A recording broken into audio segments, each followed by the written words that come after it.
GHMC పరిధిలో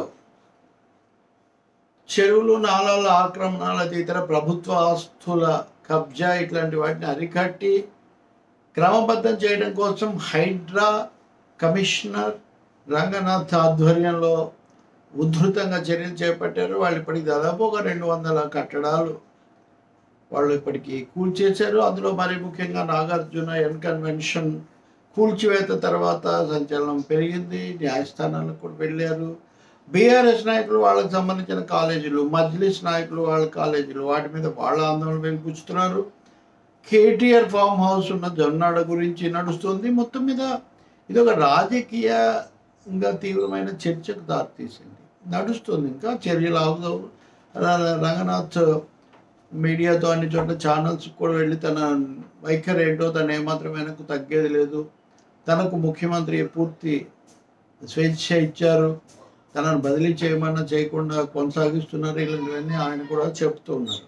మొత్తం మీద మొదటి 2 రోజులకు ఇప్పటికి మీరు కనుక చూస్తే ఈ వాస్తవం ఏంటి అంటే, ఈరోజు ఛానల్స్లో ముఖ్యమైన వాటిలో కూడా హైడ్రా మీద కొన్ని సందేహాలు, ప్రశ్నలు ఇవన్నీ వస్తున్నాయని వాళ్ళు లేవనెత్తుతూ ఉన్నారు.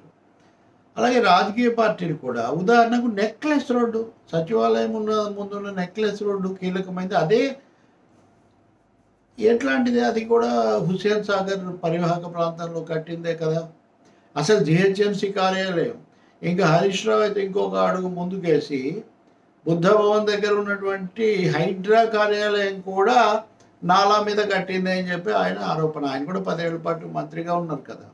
కాబట్టి ఇలాంటివి చాలా ఉన్నాయి. ఇప్పుడు సిసిఎంబి భవనం, అది కూడా అలా కట్టింది అని చాలా, అంటే ఒకటి అలా కట్టారు కాబట్టి కట్టడం సరైంది అనే వాదన కాదు.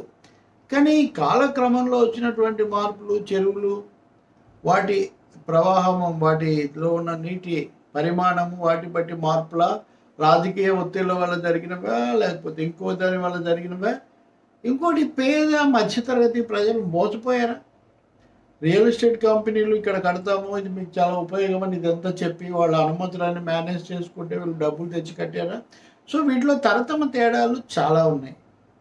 అలాగే రాజకీయంగా ఎవరు బీఆర్ఎస్, ఎవరు బీజేపీ, ఎవరు కాంగ్రెస్, ఎవరు మజ్లిస్, పాత బస్తీల సమస్యలు ఇంకొక రకము. ఇప్పుడు మూసి ఆధునీకరణ కోసం 12,000 కుటుంబాలను తరలించాలన్నప్పుడు అంత వనరులు, తర్వాత అంత సమయము, ఇవన్నీ కుదురుతాయి. చాలా ప్రశ్నలు ఉన్నాయి. అంటే సింగిల్ పాయింట్ సమాధానం లేదు దీనికి. దాని మీదనేమో దూకుడుగా వెళ్ళారు, పడగొట్టారు, ఇంకా పడగొడుతూ ఉంటున్నారు. ఉదాహరణకు జొన్నాడ మా పరిధిలోకి రాదు అని రంగనాథ్ చెప్పారు. కానీ జొన్నాడలో కూడా అక్కడ కాలువ నీళ్లు, ఆ చెరువు, ఆ నీళ్ళు ఎంత ఉంటాయి ఏంటి అవన్నీ కూడా చేస్తున్నారు. అంటే ఒక చర్చ. ఇంత లోపల కోర్టుకు 200 కుటుంబాలు వెళ్ళాయి. ఇలా ఉన్న ఫలానా చేస్తుంటే మేము చాలా శాంతికి ఇబ్బందికి గురవుతున్నామని. కొన్ని కాలేజీలు వెళ్తే వారం రోజులు ఆగండి అన్నారు. కోర్టులు చాలా సందర్భాల్లో చట్ట ప్రకారం వెళ్ళండి అని చెప్తున్నాయి. ఇప్పుడు ఇంకో కొత్త అంశం వస్తుంది. అసలు మీరు అనుమతిస్తే కదా కట్టుకున్నారు, మరి ఇప్పుడు పడగొడితే ఎట్లా అని చాలామంది అన్నారు. కాబట్టి ఇప్పుడు హైడ్రా కమిషనర్ అంటున్నారు కదా, అనుమతి ఇచ్చిన అధికారుల మీద కూడా చర్య తీసుకోమని మేము ప్రభుత్వానికి సిఫార్సు చేస్తామన్నారు. ఎన్ని సంవత్సరాల కిందట, ఏ నేపథ్యంలో ఇచ్చారు? ఒకవేళ తప్పై ఉంటే అప్పుడు దాన్ని ఆమోదించిన ప్రభుత్వాలది కూడా తప్పే అవుతుంది కదా. అప్పుడు ఏ పార్టీ ఉందనేది వేరే ప్రశ్న. కాబట్టి తీగ లాగితే డొంక కదులుతుందని ఇక్కడ తీగ లాగాల్సిందే, డొంక కదలాల్సిందే. కానీ దానికి సంబంధించిన క్రమబద్ధత, పారదర్శకత, అంగీకారం. మూడోది, ఎవరు నష్టపోకూడదు కదా.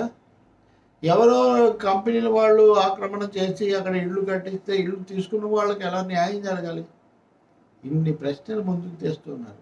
అందుకే రాజకీయ పార్టీలు కూడా ఇప్పుడు ఈరోజు ఈటెల రాజేందర్ బీజేపీ ఎంపీ, ఆయన గట్టిగా మాట్లాడాడు. రఘునందన్ ఏమో మీరు ఏం వెనకాడకండి వెళ్ళిపోండి అని ఆ పార్టీ ఎంపీ చెప్తున్నాడు. కానీ ఆ పార్టీకి చెందిన మరో ఎంపీ ఈటెల రాజేందర్ ఏమో పేదల ఇళ్ళు కూలిస్తే ఊరుకోము, ఇష్ట ప్రకారం వీళ్ళు మా దృష్టికి తీసుకురండి, మేము పోరాడతామని.